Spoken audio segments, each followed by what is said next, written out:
Hi, I'm Kelra of Onic Philippines. Hi, I'm Jem of Onic Philippines. I'm Boss A. I'm Super Prince. I'm Escalera from Onic Philippines. I'm King Kong from Onic Philippines. So ngayon guys, i-unbox natin tong ROG Phone MLBB M5 Special Edition. Na ginamit ng mga pro players sa M5 World Championship. Tara, unbox na natin! Pangarap ko talaga itong dati, ROG na to eh. Oh, ganda to eh. Sobrang solid niya. Yun nga pala. Thank you sa ROG fam. Thank you sa notes na pampalakas sa susunod na laban. Yan, thank you sa ROG. So, unbox na natin guys. Yung solid na cellphone. Ito may ano siya, may AR card. AR card. Tsaka, ano ba ito? AR card, tapos tingnan natin yung loob guys. Buksan natin. ROG cellphone na pinakapangarap ko dati. Ngayon, nasa akin na. Tingnan pa natin nasa loob guys, kung ano nasa loob. So, andito nga pala yung charger niya. So, ano tong charger niya? Ilang ano to? Type-C siya, Type-C Type-C na tapos... So, meron siya 65 watts. So, expect natin na sobrang bilis niya mag-charge. Solid talaga yung ROG. Oo, 65. Thank you sa ROG guys. Naka 6.78, Full HDR10, AMOLED display. At may maximum refresh rate na.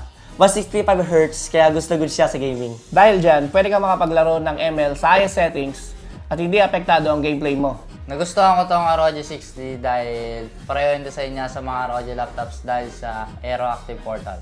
Hindi lang siya maganda tignan, kundi nakakatulong din yung design sa cooling. Kaya dahil dyan, iwas FPS drop din habang naglalaro ka.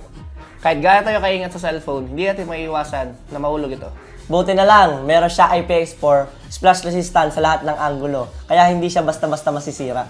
Meron siyang dual front-facing stereo speakers. Sure na maririnig mo yung audio ng klarong-klaro. At para mas ma-enjoy mga panonood ng ML videos o mga paborito mong mga streamer. ROG Phone 6D is powered by MediaTek Dimensity 9000 Plus. This means, hindi lang siya solid na phone sa paglalaro ng mga mobile games.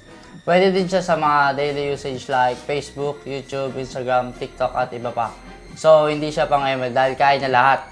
Naka 6,000 mAh, high capacity battery at may 65 watts hypercharge adapter. For sure, pang matagalan na tong cellphone na to. Dahil sa hypercharging niya, 42 minutes lang full charge ka na. Kaya unstoppable talaga ang gaming mo. Meron siyang dalawang Type-C ports. Isa sa baba, isa sa gilid.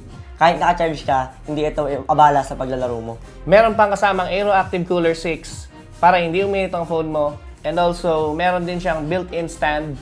Makikita nyo, ito po. Siguradong pwede ka mag-multitask. The accessories naman, madaming freebies kasama ng ROG 6D M5 Special Edition.